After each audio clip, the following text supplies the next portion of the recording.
এই মুহূর্তে আমি রওনা দিলাম আমার দোকানের উদ্দেশ্যে। আজকে বুধবার, আমাদের এখানকার হাটবার। হাটের দিন একটু সকাল সকাল যাচ্ছি। তবে সকালে গেলেই যে অনেক কিছু হবে এমন না। রিজিক আসে আল্লাহর তরফ থেকে।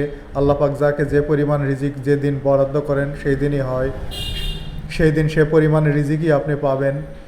আপনি যদি ভোর 5টার সময় গিয়ে দোকান খুলে বসে থাকেন কিন্তু আপনার রিজিকে যদি না থাকে তাহলে সেইটা আপনি পাবেন না। আবার মনে করেন যে আপনার রিজিকে আছে কিন্তু আপনি শেষ সময় যায় দোকান খুলছেন, আপনার রিজিকে যেটুকু আসার কথা সেটুকু আপনার কাছে চলেই আসবে। তবে সময়ের একটা ব্যাপার আছে, যেই সময়ের যেই বিষয় সেইটা আপনাকে বুঝতে হবে।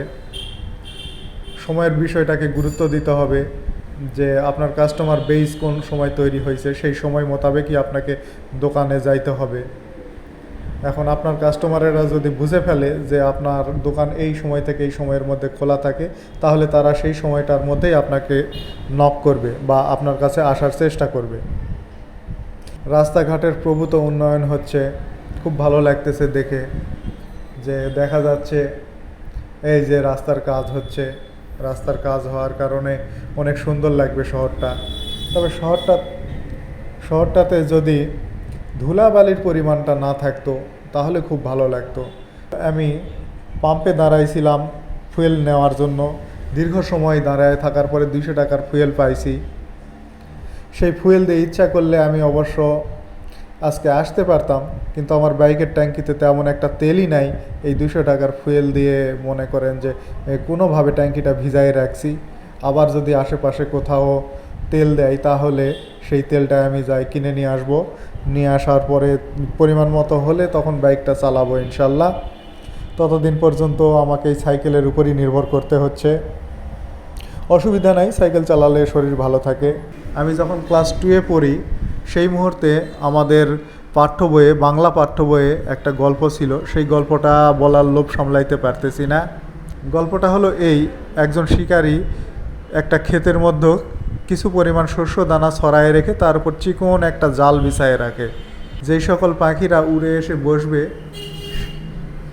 সেই সকল পাখিদের ধরার উদ্দেশ্যে।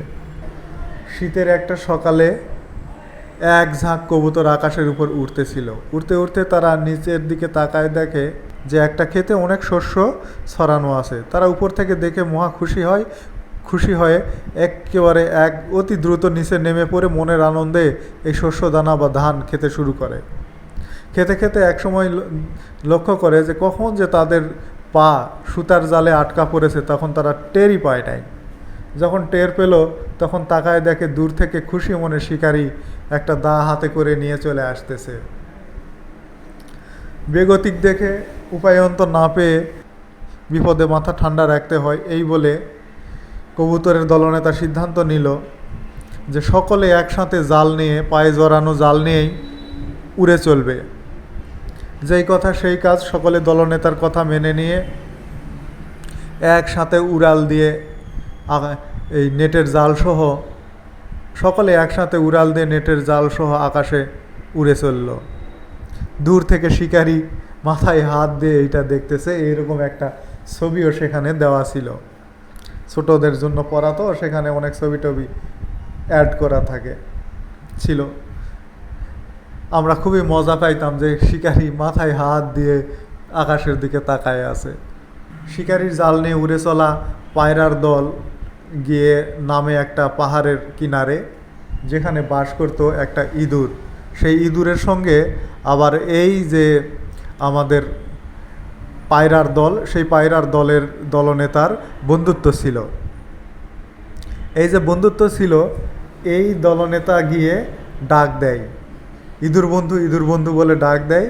তখন ইঁদুর বন্ধু গর্ত থেকে বের হয়ে এসে বলে যে, আরে বন্ধু, পায়রা বন্ধু, তুমি একেবারে সকালবেলা সদল বলে আমার বাসায় হাজির। তখন এই পায়রা বন্ধু বলে যে, বিপদে না পড়ে কি আর এসেছি? এই যে দেখো, ধান খেতে গিয়ে শিকারির জালে আটকা পড়েছিলাম। এখন তুমি পারো আমাদেরকে এই বিপদের হাত থেকে মুক্ত করতে। তখন ইঁদুর বলে, এক্ষুনি তোমার পায়ের জাল কেটে দিচ্ছি। তখন এই পায়রার দলনেতা ইঁদুর বন্ধুকে থামিয়ে দিয়ে বলে যে, না, প্রথমে আমার সকল সঙ্গীদের পায়ের জাল কেটে দাও, সকলের জাল কাটা হয়ে গেলে সর্বশেষে আমার পায়ের জাল কাটবে। তখন ইঁদুর বন্ধু বলে, এই হলো আসল দলনেতার পরিচয়, যে নিজের বিপদের চাইতে সঙ্গী সাথীদের বিপদের কথাটাকে বেশি গুরুত্ব দিয়ে দেখে।